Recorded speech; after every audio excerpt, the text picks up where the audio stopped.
di sini kami akan mempresentasikan tugas sejarah wajib kami. Tetapi sebelum itu, izinkan kami perkenalan diri terlebih dahulu. Perkenalkan, saya Keisha Sirait. Saya Deborah. Saya Kaila. Saya Monica. Selamat menyaksikan.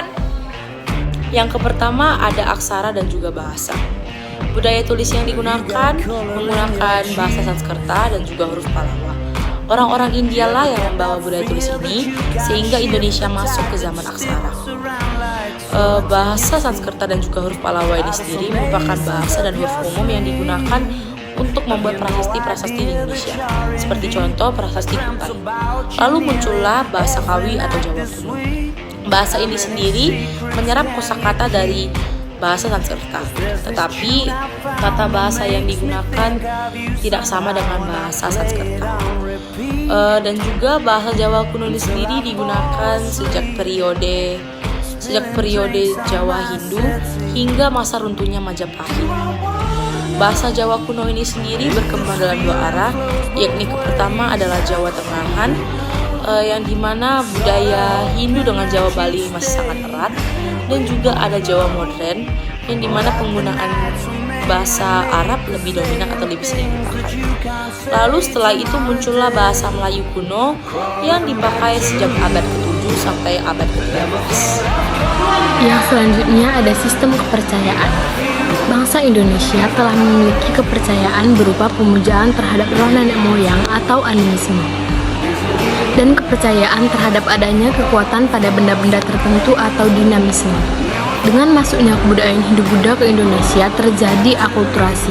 Sebagai contoh, dalam upacara keagamaan atau pemujaan terhadap para dewa-dewa di candi, terlihat adanya unsur pemujaan terhadap roh nenek moyang.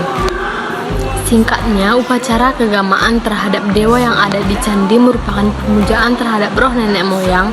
Disitulah terletak akulturasi sistem kepercayaan kebudayaan Hindu-Buddha.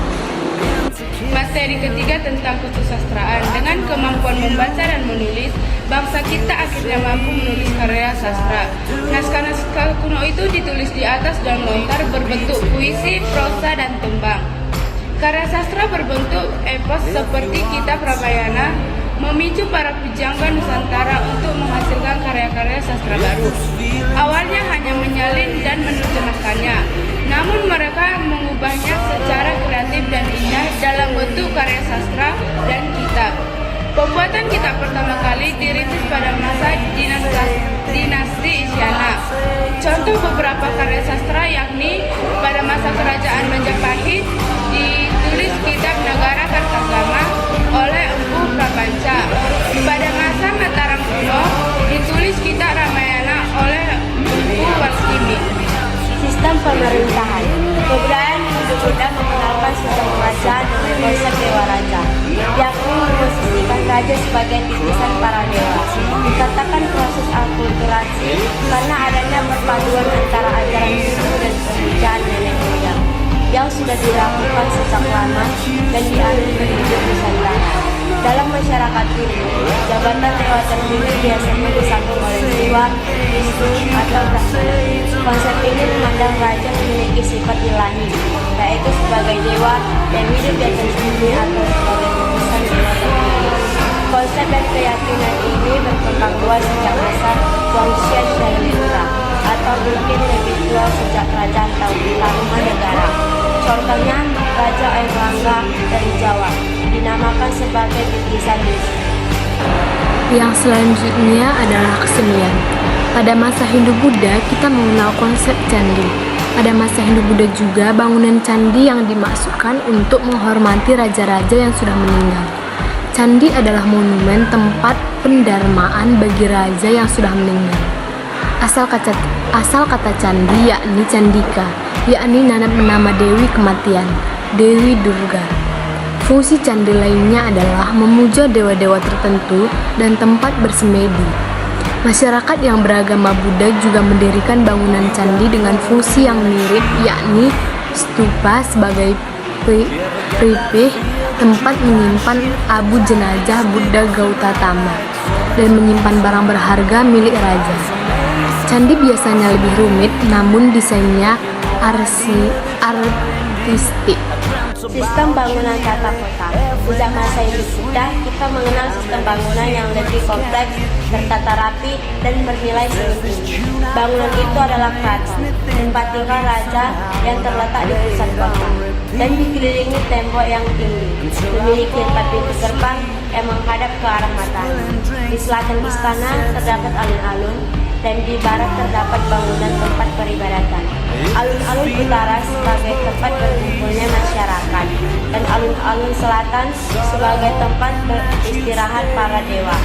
Tata letak bangunan yang lazim disebut sistem Macapat. Yang ketujuh, pada bidang seni rupa.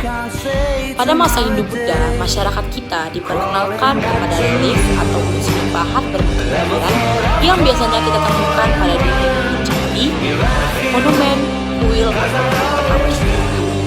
Relief tersusun sedemikian rupa sehingga membentuk seorang pencerita. Seni rupa lain yang kita ketahui dalam berbentuk arca ataupun patung. Pada masa Hindu, kita diperkenalkan kepada patung-patung yang menggambarkan dewa utama seperti Dewa Siwa, Dewa Wisnu, dan juga Dewa Brahma.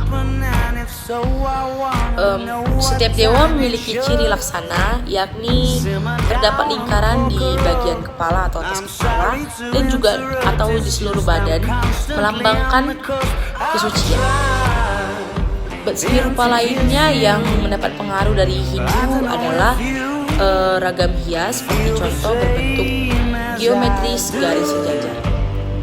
Pada masa Hindu-Buddha, kita juga mengetahui atau mengenal hiasan kepala orang yang terdapat di atas gapura yang disebut sebagai kalmakara, dan juga hiasan tumbuh-tumbuhan yang sebagai penghargaan atau disebut dengan kalpataru.